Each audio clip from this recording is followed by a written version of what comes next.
¿Ya está listo? Muy buenas tardes, muy buenos días o buenas noches. No sabemos a qué horas usted está sintonizándonos, pero es para nosotros un privilegio como Misión Adventista Armoed, en unión con Olam 7, al igual que estamos trabajando en cooperación con nuestros hermanos de Grace TV. Ahora traemos un tema que es un poquito contradictorio, es la continuación del anterior. Vamos a hablar de Miguel, el príncipe de los ejércitos de Jehová.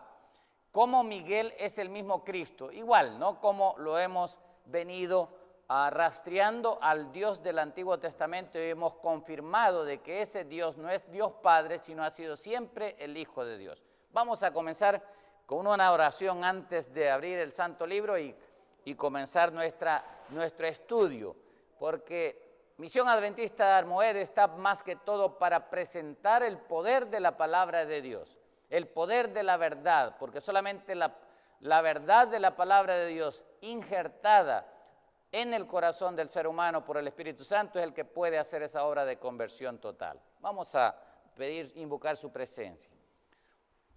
Amado Padre que estás en los cielos, queremos en este momento invocar, Señor, tu santo nombre y rogarte que nos des tu perdón. En una forma especial necesitamos, Señor, ser cubiertos con tu justicia, porque no podemos confiar en nuestros trapos de inmundicia, nuestras justicias propias, Señor, porque no hay nada bueno en nosotros. Pero, Padre, todo lo bueno desciende del Padre de las luces, desciende de ti, y por los méritos de Cristo Jesús pueden ser nuestros, y tu Espíritu puede venir y hallar morada en nuestros corazones, enseñarnos, recordarnos, instruirnos y guiarnos a toda verdad. Rogamos, oh Padre, en este momento que bendigas a cada uno de tus hijos que donde quiera que se encuentren, se disponen en esta hora para escuchar tu santa palabra. Abre nuestro entendimiento, danos la paz, la tranquilidad, el reposo que necesitamos, Señor, para alejar todo otro pensamiento de nuestra mente y que podamos examinar minuciosamente tu palabra y que tu palabra nos haga libres. Ilumínanos con ella y santifícanos con ella también nuestras vidas, porque tu palabra nos dice que sin santidad nadie verá al Señor. Por lo cual, oh Padre, te permitimos que tú hagas la obra completa, perfecta y cabal en nuestras vidas, para gloria de tu nombre. Amén.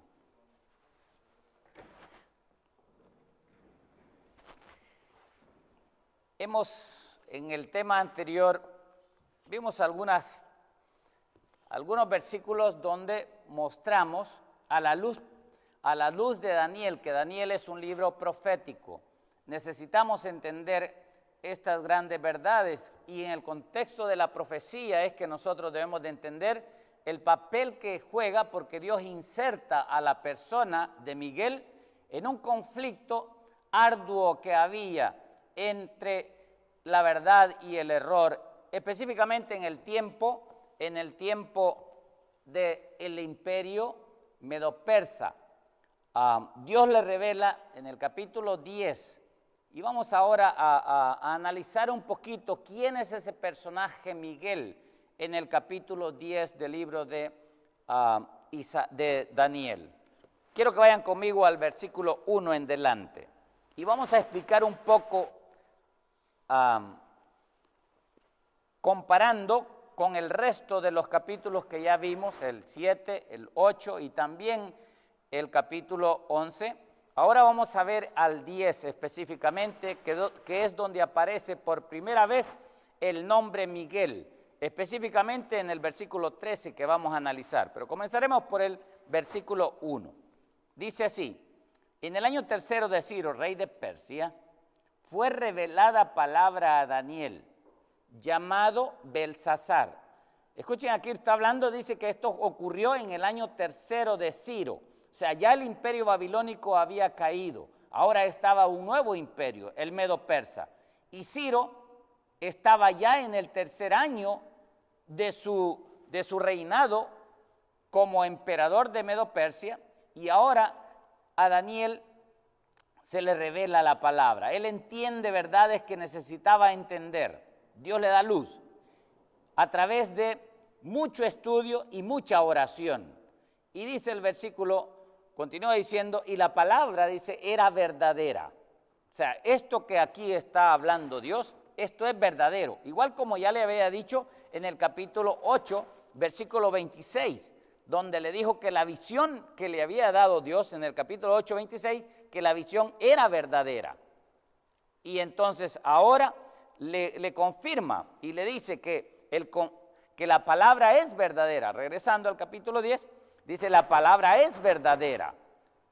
Pero Daniel pudo comprender la palabra y tuvo inteligencia en la visión. O sea, él a través de un estudio minucioso que hizo de todas las profecías, logró inclusive presentarle por las profecías de Isaías a Ciro, que el nombre de Ciro ya estaba profetizado desde más de 100 años antes, alrededor de unos 150 años antes, por el profeta Isaías.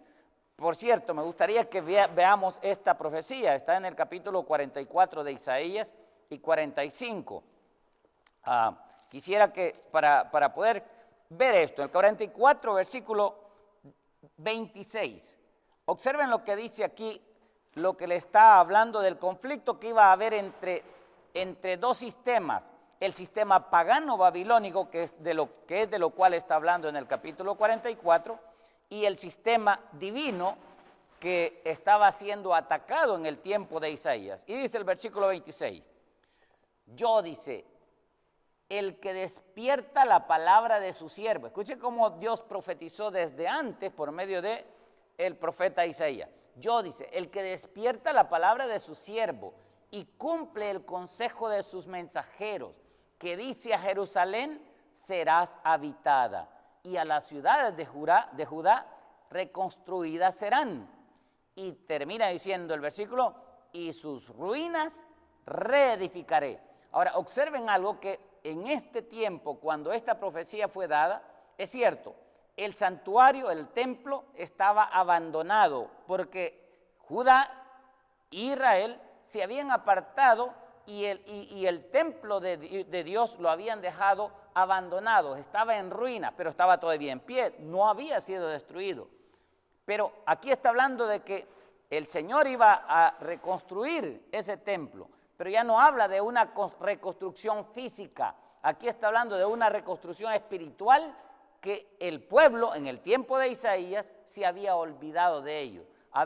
Se habían ido a los ídolos, habían levantado lugares altos idolátricos, santuarios paganos, profanos, donde había diferente tipo de sacerdocio, no el levita que Dios instituyó, no el de Aarón, sino otro sacerdocio. Y Dios está hablando aquí de que Él iba a reconstruir eso. Ahora, el versículo 27 dice así, que dice a las profundidades, ahora volviendo al que exactamente, dice que dice a las profundidades, secaos y tus ríos haré secar. Aquí está hablando las profundidades del río, en una forma específica está hablando del río Éufrates, el cual Dios hizo secar para que pudieran entrar los ejércitos medo-persas a la ciudad de Jerusalén, perdón, a la ciudad de Babilonia y que la pudieran conquistar. Pues es Dios el que hizo secar ese río de Éufrates. Todo esto tiene que ver también con Apocalipsis capítulo 16.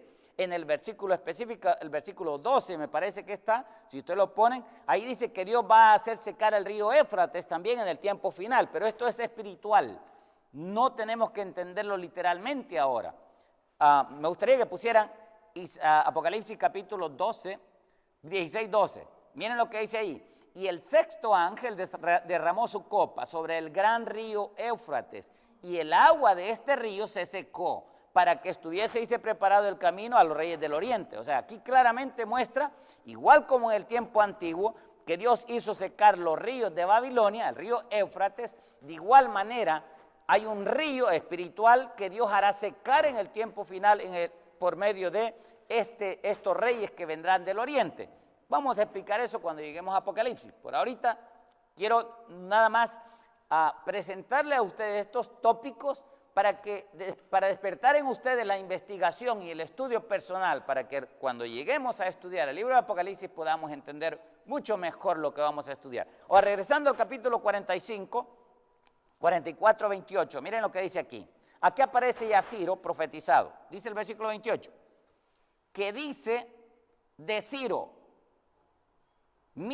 es mi pastor. Dice que Ciro es mi pastor. Escuchen lo que dice. Y cumpliré todo lo que yo quiero. Al decir a Jerusalén, serás edificada, y al templo serás fundado. Aquí habla de que Dios iba a hacer una obra de reconstrucción por medio de un pastor, y le llama pastor a Ciro. No porque Ciro fue pastor que instruyó al pueblo, sino porque fue, es más, en el capítulo 45, 1, se le llama a Ciro el Mesías, el ungido. Ahora observen lo que dice, para que veamos que no estamos en algo ajeno a la palabra de Dios. Dice el 1, así ha dicho Jehová a su ungido. La palabra allí, ungido, es la misma a su Mesías. O sea, en unas palabras, Dios usa a Ciro como una figura del Mesías en el tiempo final, que iba a hacer la obra de reconstrucción del templo. Así como Ciro dio la orden de reconstruir el templo en Jerusalén en el tiempo antiguo, así Cristo es el que ha dado la orden que se reconstruya el templo en el cielo. ¿Por qué? Porque había sido echado por tierra por el cuerno pequeño, por el rey del norte, por el hombre despreciable, por el rey altivo, lo que ya leímos, estudiamos en el estudio anterior. Ahora, estoy presentando esto para que podamos entender el conflicto del cual habla Daniel, que estaba ocurriendo justo en ese tiempo, que este conflicto ya estaba profetizado antes. Ahora el versículo 1 continúa diciendo, así dice Jehová a su ungido, a Ciro, el cual tomé yo, dice, por su mano derecha, para sujetar naciones delante de él y desatar lomos de reyes, para abrir delante de él puertas, y las puertas no se cerrarán. Versículo 3. Dice, no, 2, dice el 2. Yo iré delante de ti. Está hablando aquí Jehová. Yo iré, dice él, delante de ti, y enderezaré los lugares torcidos. Quebrantaré las puertas de bronce, y cerrojos de hierro haré pedazos. Y te daré los tesoros escondidos y los secretos muy guardados, para que sepas que yo soy Jehová, el Dios de Israel, que te pongo nombre. Ahora, esto es bien importante, esto que está diciendo aquí. Ahora, cuando aquí dice, y te daré los tesoros escondidos, aquí habla en una forma física de todos los utensilios sagrados que se llevó Nabucodonosor a Babilonia, y que esos utensilios sagrados los ocupó finalmente para adorar a los dioses paganos. De una forma específica, el rey Belsasar, que está en Daniel capítulo 5. Ahora, todo esto pasó en la forma literal, pero esto tiene que ver con Cristo Jesús. Así a Cristo se le han dado los tesoros escondidos del cielo, como hombre, por supuesto, porque Él es el mismo Dios. Como Dios, Él es Dios todopoderoso, ya lo vimos. Él es el Jehová eterno, el Dios eterno. Él es el Dios que todo lo ve, el Dios que todo lo sabe, el Dios que es, será y que fue, es y será. Todo esto no es el mismo Cristo. Ya lo vimos que es el mismo Cristo el que muestra o se manifiesta o se revela a sí mismo a través de todo el Antiguo Testamento. Pero ahora a Cristo como hombre se le iban a dar se le iban a revelar todos estos misterios que él como hombre no conocía, pero Dios se los iba a revelar a él por el Espíritu Santo.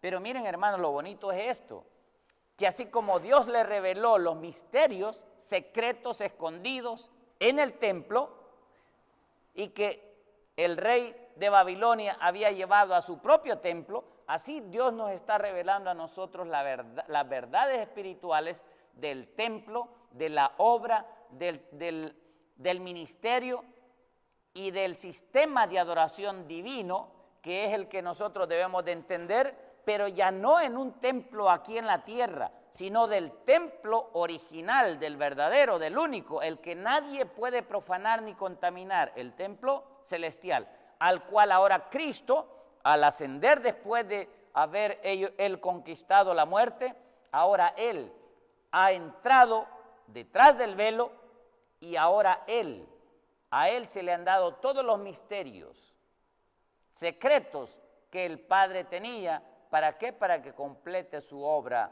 de restauración, no solamente del templo y del culto celestial, sino también del sistema de adoración a nivel universal. Ya no estamos hablando aquí a nivel de aquí de la tierra, sino a nivel universal. Dios busca restaurar ese culto y que la tierra sea una con el cielo, sean unidos, que no haya diferencia entre la adoración terrenal y la adoración celestial, y de esa manera que se cumple el propósito que Dios creó a Adán en el principio.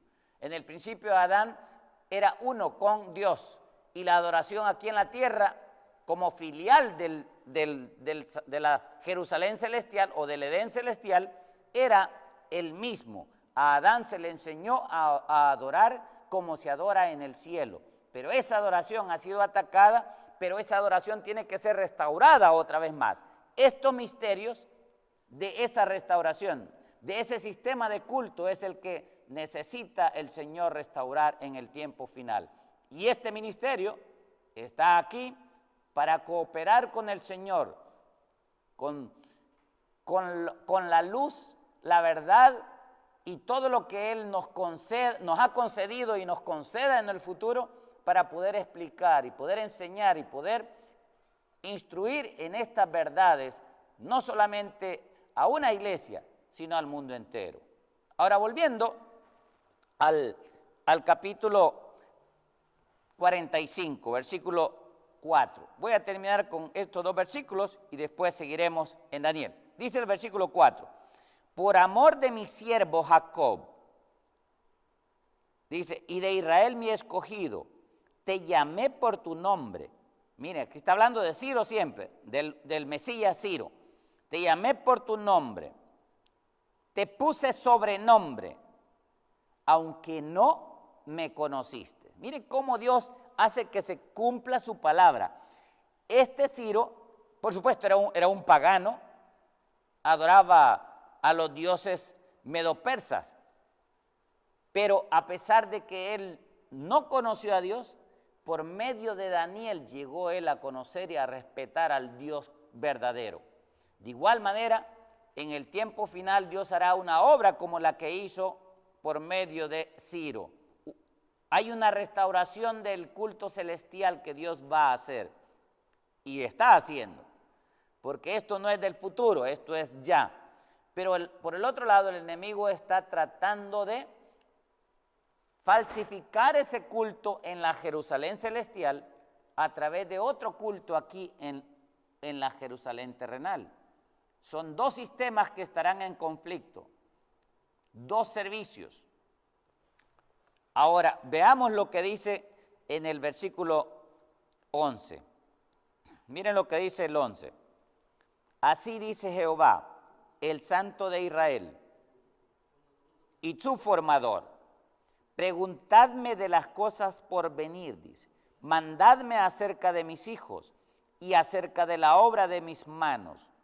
Yo, dice, hice la tierra. Versículo 12. Yo hice la tierra y creé sobre ella al hombre. Yo, dice, mis manos extendieron los cielos y todo su ejército mandé. Ahora miren lo que dice el 13. Y aquí está cuando habla de la ciudad y la restauración de la ciudad. Dice así, yo lo desperté en justicia. Mire, como que estaba dormido, y la palabra dormido en la Biblia tiene que ver con muerto. Ciro era una persona muerta espiritual, dice, pero yo lo desperté en justicia y enderezaré todos sus caminos. Y dice, el Ciro, el Mesías, el ungido, él edificará mi ciudad. Ahora, cuando habla aquí, y por eso es que Ciro es usado como una figura de Cristo, del Mesías, porque así como Ciro dio un decreto de restaurar la ciudad terrenal, la Jerusalén terrenal, en aquel entonces, de igual manera Cristo ha sido el que ha recibido el decreto de restaurar la ciudad celestial. Igual como lo dice en el libro de Salmos capítulo 2. Miren lo que dice, yo daré mi decreto. Aquí habla del decreto también. Salmo 2, versículo 6 me parece que está. En Salmo 2, vamos a ver eso rapidito. ¿Qué dice el versículo 6? Dice, yo he puesto mi rey, ¿sobre qué? Sobre Sión. Sión, está hablando de la Sión celestial, por supuesto. Y dice, mi santo monte. Y dice el 7, yo publicaré el decreto. Jehová me ha dicho, mi hijo eres tú, yo te engendré hoy. Ahora aquí está hablando de Cristo, acuérdense, en el versículo 2 claramente lo dice. Bueno, vamos a leer el 1 y el 2. Dice el 1, ¿por qué se amotinan las gentes y los pueblos piensan cosas vanas? 2, se levantarán, futuro. A David se le enseñó que se iban a levantar los reyes de la tierra y los príncipes, y cuando aquí dice los príncipes se refiere a los líderes de Israel, que se iban a levantar, iban a consultar y se iban a unir ¿contra quién? Contra Jehová, que es el Padre, y contra su ungido, que es Cristo, el Mesías, diciendo, rompamos sus ligaduras y echemos de nosotros sus cuerdas. Y ahora me dice el 4, el que mora en los cielos se reirá de ellos, se burlará de ellos. ¿Por qué? Porque por más que los hombres conspiren contra Dios, siempre, siempre, lo que Dios ha prometido y lo que Dios ha profetizado que va a hacer, ni una de sus palabras que Él ha dicho jamás ha sido vana o vacía. Siempre Él ha cumplido lo que ha prometido. Por lo cual Dios va a cumplir también y lo cumplió. Ahora vamos a ver cómo lo cumplió en el tiempo de Ciro. Volviendo otra vez a Daniel 2:10, perdón. Ahora vamos a comenzar del versículo 2. Y miren la parte que nos toca a nosotros. Y la verdad que aquí tenemos un gran ejemplo nosotros con Ciro. Y escuchen, hermanos, y esto es para todos. Nosotros necesitamos aprender a ser hombres que tienen temperancia y dominio propio. Y el ejemplo siempre ha sido, y voy a hablar brevemente de esto, Daniel era un hombre joven cuando fue llevado a Babilonia. Probablemente tenía alrededor de unos 17, 20 años, nadie sabe exactamente, pero esa es la edad que él tenía. Y sabemos muy bien que el cautiverio fue de 70 años. Aquí ya estaba en el tercer año de Ciro, el persa. Ya habían pasado 74 años de la vida de Daniel de estar cautivo en Babilonia. Y ahora ya estaba en el nuevo imperio, en el imperio medo-persa. Daniel, imaginémonos que Daniel tenía 20 años, para hacer más fácil la suma, y habían pasado 74 años, Daniel tenía mínimo 84 años en este día, cuando él estaba haciendo este ayuno. Y miren cómo era un hombre, además de que era vegetariano totalmente, además de eso también era un hombre de ayuno y oración y de estudio de la palabra de Dios. Y esto es lo que debemos de juntar todo verdadero hijo de Dios. Debemos de ser hombres y mujeres de estudio, de oración y también de ayuno. Que aprendamos a ser temperantes en todas las cosas. Dios busca que los que van a estar en pie en el tiempo final sean de este nivel de hombres, como Daniel. Ahora vamos a leer, versículo 2. En aquellos días, yo Daniel estuve afligido por espacio de 3 semanas. Miren cuántos días, 3 semanas. Y dice, versículo 3. No comí manjar delicado, ni entró en mi boca carne, ni vino, ni me ungí con ungüento, hasta que se cumplieron las 3 semanas. Y quiero explicar esto, la Biblia a veces dice carne, no porque era carne literal. Lo que ahí dice carne es alimento sólido, En la Biblia sabemos muy bien que Daniel no comía carne, no comía, era vegetariano, él comía legumbres, en el capítulo 1 lo explica. Pero los traductores cometen ese error en muchas veces en la Biblia, donde debería decir simplemente alimento, ellos lo traducen carne. ¿Por qué? Porque se cree que la carne es algo sólido, ¿no? Ahora miren lo que dice después. Hago esta aclaración, ¿no? Versículo 3 termina diciendo, dice, no entró en mi boca carne, ni vino, ni me ungí con ungüento, hasta que se cumplieron las 3 semanas. Miren, 3 semanas de ayuno. Versículo 4. Y el día 24 del mes primero, miren, el día 24 del mes primero, ¿qué dice ahí? Estaba yo a la orilla del gran río Hiddekel. Ahora, este río Hiddekel es del que habla en Génesis. Ahora, observen que fue en el primer día. Todo estudioso sabe que esto ocurrió justo en el periodo de la Pascua. Daniel comenzó su ayuno desde el primer día del mes de Aviv o Nisan y siguió ayunando, pasó todo el periodo de la fiesta de la Pascua o de los panes sin levadura y todavía pasó hasta el día 24 en ayuno. Él estaba ayunando porque esperaba la liberación y la Pascua ya estaba profetizado que Dios iba a hacer esa liberación cuando los iba a sacar de Babilonia y los iba a llevar de regreso a Jerusalén, igual como lo había hecho Dios en el tiempo antiguo, que los había sacado en la Pascua de Egipto y los iba a llevar a la tierra prometida de Canaán. Figura de la Canaán celestial, por supuesto, ya vimos esto. Ahora bien, todas estas cosas es lo que debemos de poner juntos para armonizar la palabra, ¿no? Y entenderla correctamente. Ahora, dice el versículo, aquí viene lo bueno, aquí viene la visión de Miguel. Este es Miguel. Dice el versículo 5, y alcé mis ojos y miré, y he aquí un varón vestido de lino y ceñido sus lomos de oro de Ufaz. Versículo 6, su cuerpo era como de berilo, y su rostro parecía un relámpago, y sus ojos como antorchas de fuego, y sus brazos y sus pies como color de bronce bruñido, y el sonido de sus palabras como el estruendo de una multitud. Pero observen que este varón se le muestra a Daniel vestido de lino. El sumo sacerdote en el día de expiación tenía que vestirse con vestido de lino.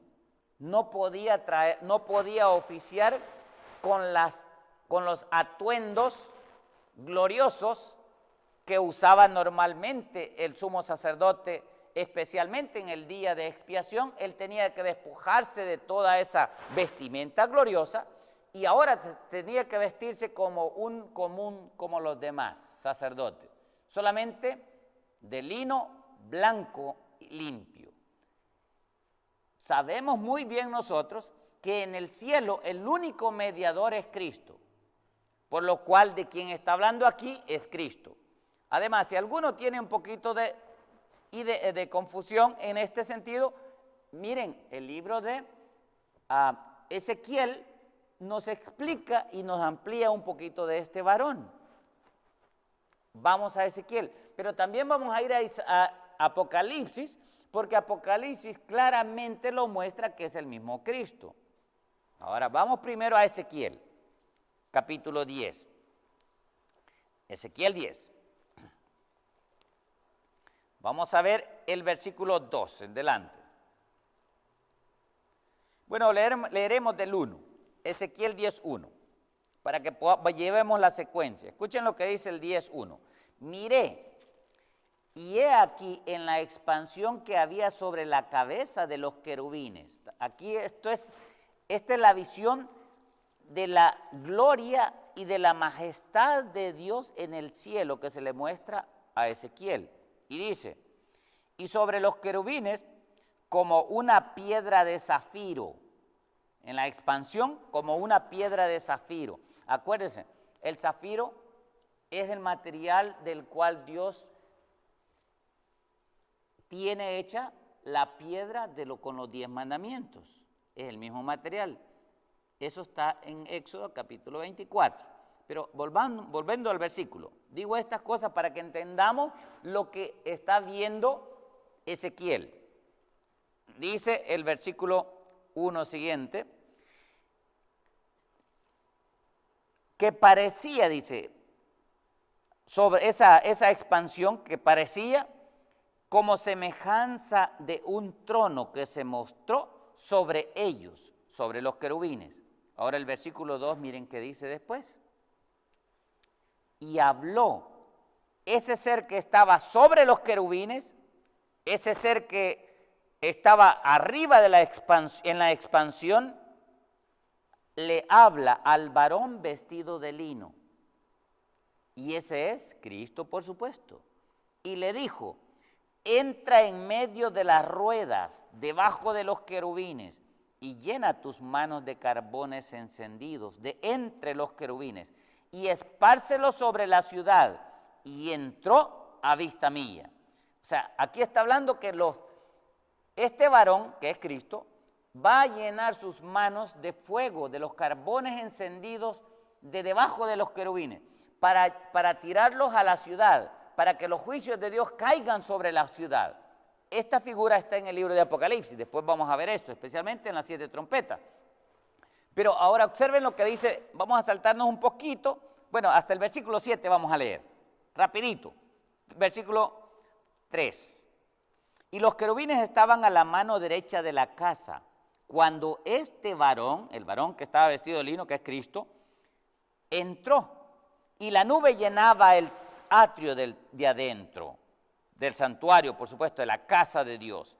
Entonces la gloria de Jehová se elevó de encima del querubín. Miren, o sea, el Padre que estaba por encima del querubín se eleva a él, la gloria de él se mueve y se va a poner al umbral de la puerta. En otras palabras, a la puerta, a la entrada de la puerta principal, la del lugar santo. Se para sobre esa puerta y en ese momento la casa, el templo se llenó, fue llena de la nube y el atrio se llenó del resplandor de la gloria de Jehová. Miren cosas gloriosas. Versículo 5. Y el estruendo de las alas de los querubines se oía hasta el atrio de afuera. Pero acordémonos, ya para este entonces la gloria de Jehová estaba en el umbral, que es en la puerta, en la entrada de la puerta, lo que nosotros conocemos como el marco de la puerta. Allí estaba la gloria del Padre. Se quedó el varón junto a los querubines. Y ahora dice el versículo 4. Entonces la gloria de Jehová se elevó de encima del querubín al umbral de la puerta, y la casa fue llena de la nube, y el atrio se llenó del resplandor de la gloria de Jehová. Versículo 5. Y el estruendo de las alas, escuchen, el estruendo de las alas. Aquí habla, esta es la voz de Dios, otra vez. Igual como en Daniel habla que la voz de Dios es como el estruendo de una multitud, aquí también se escucha la voz de Dios. Dice, y el estruendo de las alas de los querubines se oía hasta el atrio de afuera, como la voz del Dios omnipotente cuando habla. Escuchen dónde estaba la voz de Dios. No estaba en donde estaba la gloria en el umbral, estaba junto a los querubines. Ahora, ¿quién era el que hablaba junto a los querubines? Si el Padre estaba en el umbral, ¿quién era el que hablaba junto a los querubines? El varón, que es Cristo, no estaba, se le mandó que tomara los carbones encendidos. Ahora observen que después vamos a explicar esto. Les presento aquí al Espíritu Santo. Les presento a Dios Espíritu Santo, ese que habló de debajo de los querubines, para que ustedes sepan quién es el Espíritu Santo. No es Dios Padre, Él estaba en el umbral. No es el Hijo, Él está, el varón que se le ordenó, el Padre le ordenó que tomara el carbón encendido de debajo de los querubines. Y quien habla de entre los querubines fue el Espíritu Santo. Pero lo dejamos para la siguiente. Esto lo explicaremos después. Ahora, volviendo al versículo 6. Aconteció pues que al mandar al varón vestido de lino diciendo, toma fuego de entre las ruedas, escuchen, las ruedas, habla de las ruedas, igual como allá en Daniel 7, versículo 10. Toma, dice, fuego de entre las ruedas, de entre los querubines. Entonces el varón entró y se paró entre las ruedas. ¿Y qué hizo un querubín? Un querubín extendió su mano, versículo 7, de en medio de los querubines, al fuego que estaba entre ellos, y tomó del fuego, y lo puso en las manos del que estaba vestido de lino, el cual lo tomó y salió. Versículo 8. Y apareció en los querubines la mano de una mano de hombre debajo de las alas de ellos. Cristo salió del templo. El Padre estaba en el umbral. ¿Quién es esta mano? Les presento otra vez al Espíritu Santo. Volviendo a Daniel 10. Comparemos ahora este ser con lo que dice aquí en el versículo 6. Daniel 16. Su cuerpo era como de berilo, su rostro parecía un relámpago, sus ojos como antorchas de fuego, y sus brazos y sus pies como de color de bronce bruñido, y el sonido de sus palabras como el estruendo de una multitud. Apocalipsis 1:13 ahora. 1:13 al 18. En medio de los 7 candeleros, a Juan se le mostró, se le reveló, se le manifestó uno semejante a quién, al Hijo del Hombre. ¿De qué estaba vestido? Vestido de una ropa que llegaba hasta los pies y ceñido por el pecho con un cinto de oro. Ahí está Cristo como sumo sacerdote, igual como en Ezequiel, igual como en Daniel. Versículo 3:14.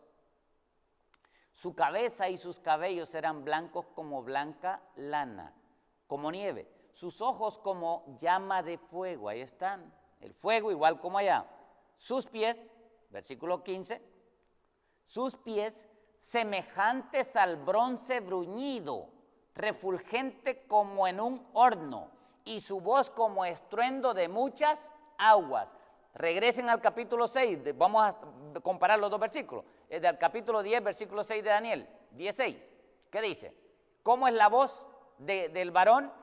Y el sonido al final dice, y el sonido de sus palabras como el estruendo de una multitud. Regresemos a Apocalipsis otra vez, versículo 14. Y sus pies semejantes al bronce bruñido, refulgente como en un horno, y su voz como estruendo de muchas aguas. ¿Quién es ese? El Hijo del Hombre, versículo 16 ahora. Tenía en su diestra 7 estrellas.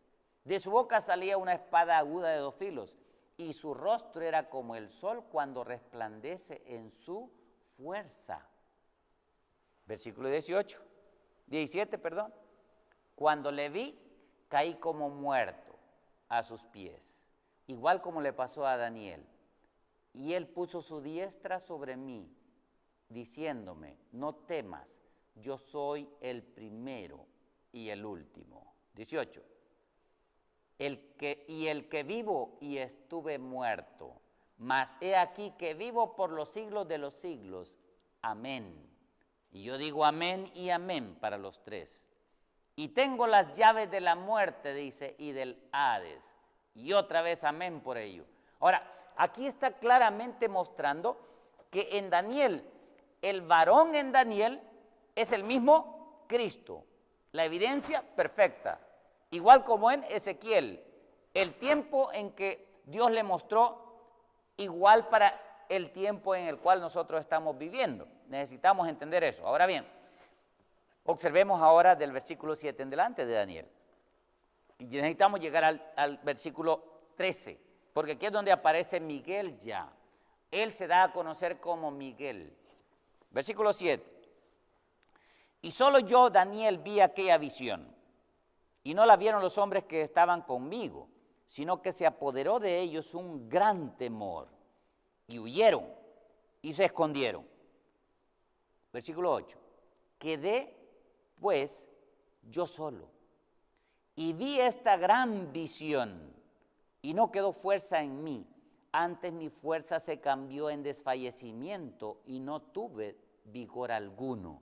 Mire, igual como le pasó con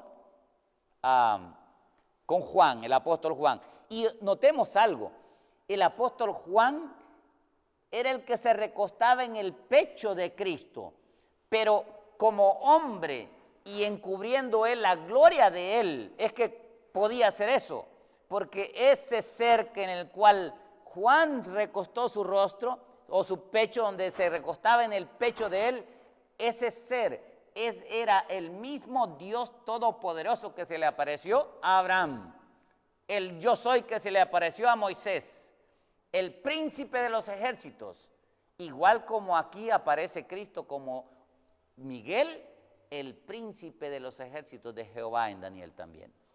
Vamos ahora al versículo 9. Pero dice, pero oí el sonido de sus palabras. Otra vez, igual parecido como en Apocalipsis. Y el versículo 6. Y al oír el sonido de sus palabras, caí sobre mi rostro en un profundo sueño, como muerto, con mi rostro en tierra, colapsó. Y he aquí, una mano me tocó e hizo que me pusiese sobre mis rodillas y sobre las palmas de mis manos. Y me dijo, Daniel, varón muy amado, está atento a las palabras que te hablaré y ponte en pie, porque a ti he sido enviado ahora.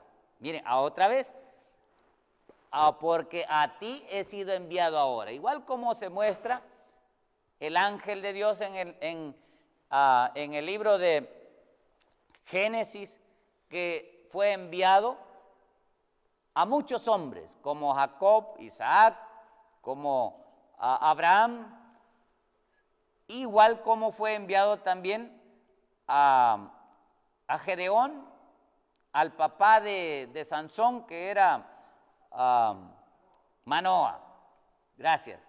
Al papá de Sansón, que era Manoa, es el mismo ser que está revelándose a sí mismo como un enviado, y por eso es que él se da el nombre de ángel. Él es el mensajero de Dios, pero no un mensajero común, es el mismo Dios, en la persona de el Hijo, por supuesto. Y dice ahora el versículo 12, perdón.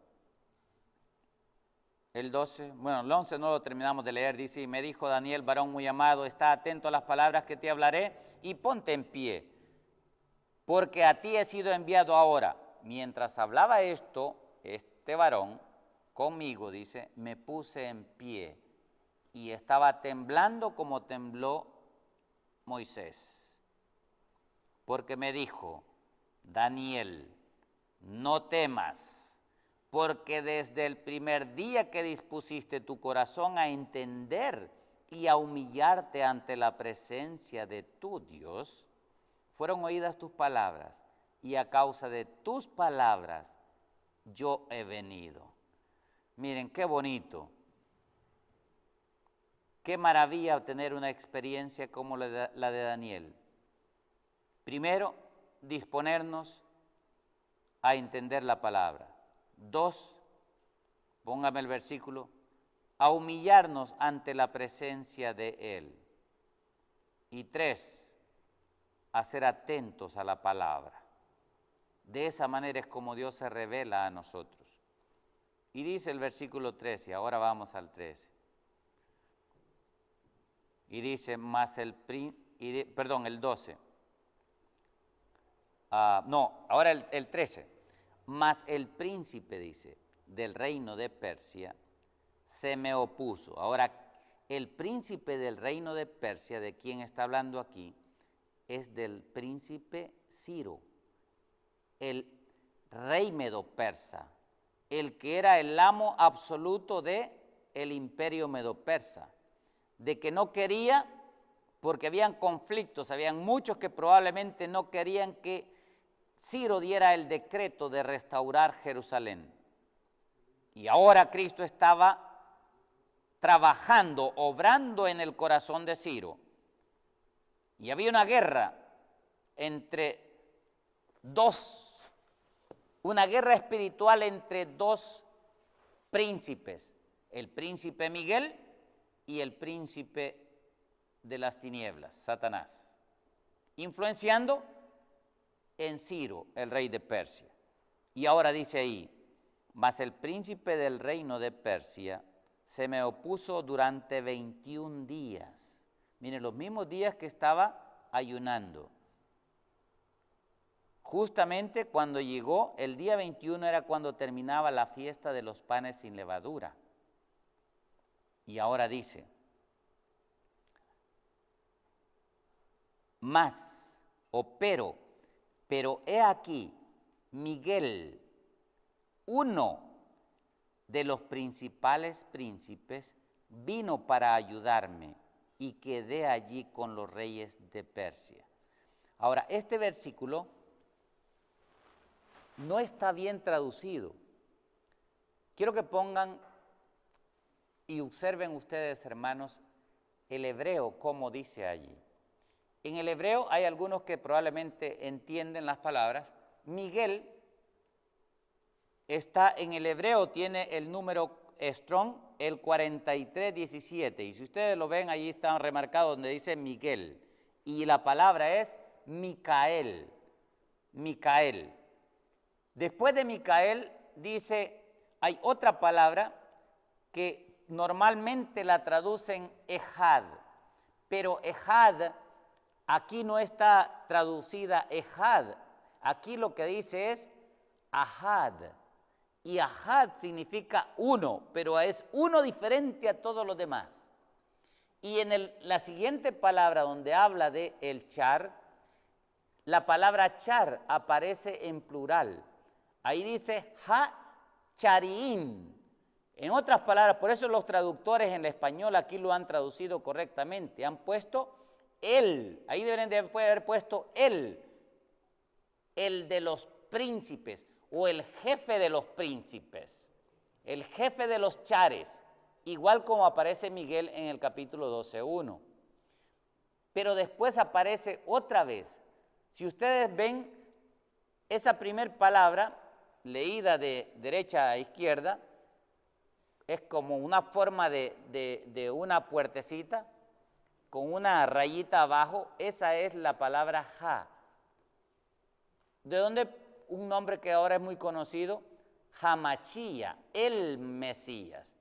Ahí lo que está diciendo es Ojarruá, que es el Espíritu. Pero ahí lo que está diciendo es Ha-chariim. Y chariim es el plural de char. En otras palabras está diciendo él, el que es el jefe, el que es el gobernador, el que es el capitán de los príncipes. Pero después dice el que es jefe y capital de todos los principales. Y eso es lo que literalmente debían de haber traducido los traductores, pero por supuesto a veces ellos tratan de, yo lo entiendo muy bien, porque la Reina Valera trata de traducir cada palabra con una palabra, pero no hay manera de traducir con una sola palabra estas palabras en hebreo que es necesario para que en nosotros o nosotros la podamos entender bien. Tienen que ellos que decir o usar 3 palabras en vez de una. Entonces, eso es lo que ellos a veces es difícil. Pero vemos aquí que este ser, que es el príncipe de todos los príncipes, el principal de todos los príncipes y el principal de todos los primeros, este ser no es otro más que Cristo mismo. Ahora, vamos a ir a lo que explica el versículo de Judas. Ya ese libro de Judas ya lo estudiamos, ahora vamos a ver cómo esto tiene claramente. Judas capítulo 1, porque tiene solamente uno, vamos a leer el versículo 9. Judas 9. Y dice Judas 9. Aquí muestra que este Miguel es un arcángel, pero la palabra arcángel significa el jefe de los ángeles. Igual como en Daniel, Miguel es el príncipe de los ángeles, y príncipe significa el comandante de los ángeles. Igual como se le apareció a Josué como el comandante o el príncipe de los ejércitos de Jehová, el char de los ejércitos de Jehová. Ahora miren lo que dice, de quién está hablando aquí, dice el versículo 9. Pero cuando el arcángel Miguel contendía con el diablo, disputando con el diablo, por el cuerpo de Moisés. Mire, aquí está hablando por el cuerpo de Moisés. Dice, no se atrevió a proferir juicio de maldición contra él, sino que dijo, el Señor te reprenda. Ahora bien, aquí está hablando de que el arcángel Miguel, el jefe de los ángeles, que es Miguel, y ese no puede ser otro más que Cristo. Por cierto, la palabra Micael significa quien es semejante o igual a Dios. Y sabemos muy bien de que el ángel de Jehová es igual y semejante a Dios. Por eso es que en Éxodo 23:20, Jehová dijo, yo envío mi ángel. Y dijo él, mirad, que seáis atentos a la voz de él, porque él no perdonará vuestra rebelión, porque mi nombre, dice, está en él. El versículo 21 dice, guárdate, el 21 que dice, guárdate delante de él y oye su voz y no le seas rebelde, porque él no perdonará, dice, vuestra rebelión, porque mi nombre está en él. Ese es el mismo Cristo, por supuesto, el mismo Jehová de los ejércitos, el mismo Dios Todopoderoso. Ahora, aquí está hablando, pero miren, aquí usa Judas, y aquí es donde muchos nos confundimos, ¿no? Y no hay confusión. Judas está relatando la manera como Cristo resucitó a Moisés. Moisés fue una figura de la resurrección, o sea, la manera como Moisés fue resucitado es una figura de la manera como Cristo sería resucitado. Moisés fue resucitado antes de que su cuerpo entrara en corrupción. Él lo enterró, lo subió al monte y lo enterró, y después de eso, al tercer día Dios lo resucita. De igual manera como Cristo tenía que resucitar al tercer día. Pero aquí está hablando, en este pasaje, no lo encontramos de Moisés, sino que el pasaje análogo a esto se encuentra en el libro de Zacarías. Y el tiempo se nos ha terminado. Vamos a continuar explicando Zacarías capítulo 1. Y vamos a ver que ese ser del cual aquí dice Judas que era el arcángel de Jehová, era el mismo ángel de Jehová, pero también era el mismo Jehová. Zacarías 1 nos lo va a explicar. Y por supuesto, era el mismo Cristo, el Dios Todopoderoso del Antiguo Testamento. Que el Señor pueda bendecir a sus hijos con su santa palabra y que su verdad nos haga libres, libres de engaños y libres del enemigo para gloria de su nombre. Bendiciones para todos. Metro Evangelización 3000. En la Biblia encontramos el gran desafío evangelístico que han representado las ciudades a quienes desean hacer suya la orden de ir y predicar el Evangelio. En la actualidad, la mayoría de personas viven en las grandes metrópolis. Debemos aceptar que hoy podemos predicar a cientos, miles y millones de personas que están a nuestro alrededor. Y esto lo podemos hacer con planes muy abarcantes que nos desafíen a una obra mayor. Ya están listos los peces, ya están listas las redes, solo faltan los pescadores. Presentamos Metro Evangelización 3000. Todos pueden hacer algo en esta obra. En estas reuniones hogareñas presentamos a Cristo a las familias. Metro Evangelización 3000, donde más de 125 ciudades serán impactadas por el mensaje de salvación de la verdad presente. Únete, acércate y forma parte de este magno evento. Abre tu hogar y sed de gran luz. El Señor está esperando por ti.